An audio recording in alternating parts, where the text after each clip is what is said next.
आजाद Hindustan live, सच के साथ। अहिल्याबाई होलकर की 300वीं पुण्यतिथि पर गोदाम महाराष्ट्र से नर्मदा जल यात्रा का महेश्वर में ऐतिहासिक और भव्य समापन।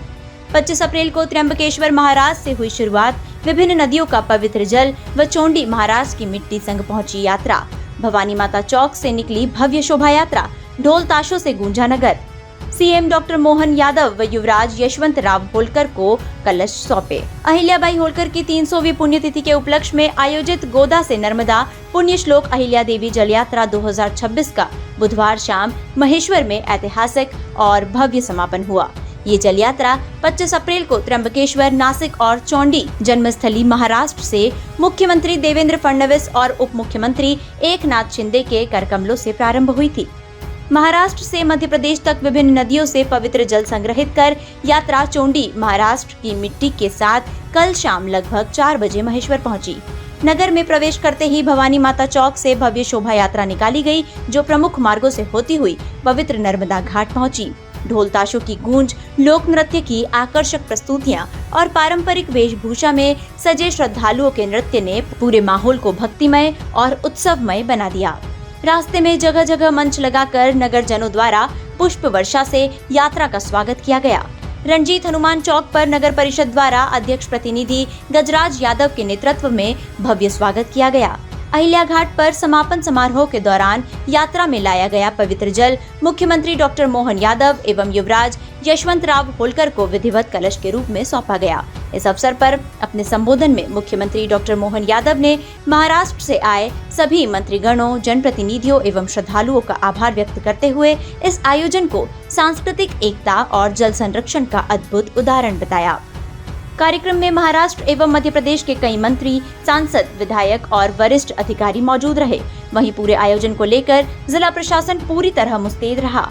कलेक्टर भव्या मित्तल के निर्देशन और पुलिस अधीक्षक रविंद्र वर्मा के नेतृत्व में सुरक्षा के व्यापक इंतजाम किए गए।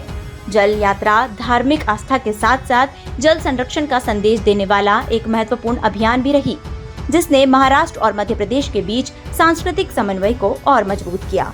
महेश्वर से सुनील गाडगे की रिपोर्ट। जीवन की विविध घटनाओं को लेकर के आज जो यात्रा गोदावरी से आज नर्मदा के किनारे आए, कितना अद्भुत वो उनका जीवन का उज्जवल चरित्र रहा है। और मैं मध्य प्रदेश सरकार की तरफ से भी बताना चाहूंगा, आपने यात्रा प्रारंभ की, पूरे महाराष्ट्र में आज जयंती मन रही, लेकिन शैतान सिंह जी गवाह है, हमारी सरकार ने भी बीते वर्ष में अहिल्या माता की इसी राजधानी से यात्रा प्रारंभ की थी और इसके बाद उन पूरे वर्ष कार्यक्रम किए थे अहिल्या माता के लिए पूरे प्रदेश के अंदर। यहाँ मुझे गर्व है, हमने अपनी सरकार की कैबिनेट भी माँ के सम्मान के कारण महेश्वर में की थी।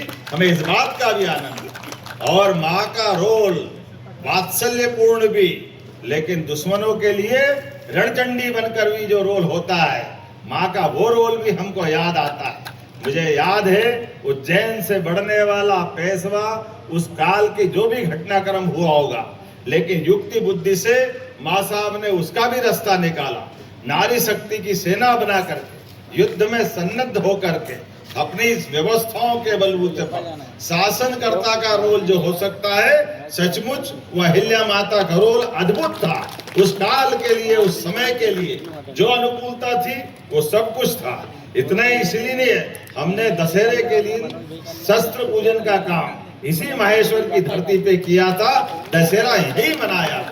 इसके अलावा भी हमने आपने एक कैबिनेट जब यात्रा का समापन किया तो हमने इंदौर के राजवाड़े पे अहिल्या माता के नाम पर उनका एक कैबिनेट एक इंदौर में भी की थी, क्योंकि इंदौर का वर्तमान का जितना भी यश है, वैभव है, होलकर साम्राज्य की जो कीर्ति पताका फहराती दिखती है, वो अहिल्या माता ही उसके लिए हमारे लिए सदैव आदर्श रही और दुनिया के बीच।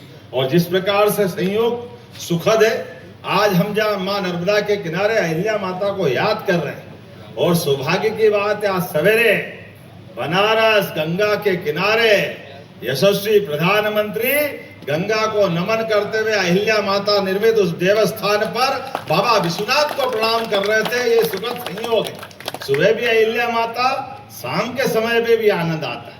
वाकई ये जो उनका जो योगदान है, अद्भुत योगदान,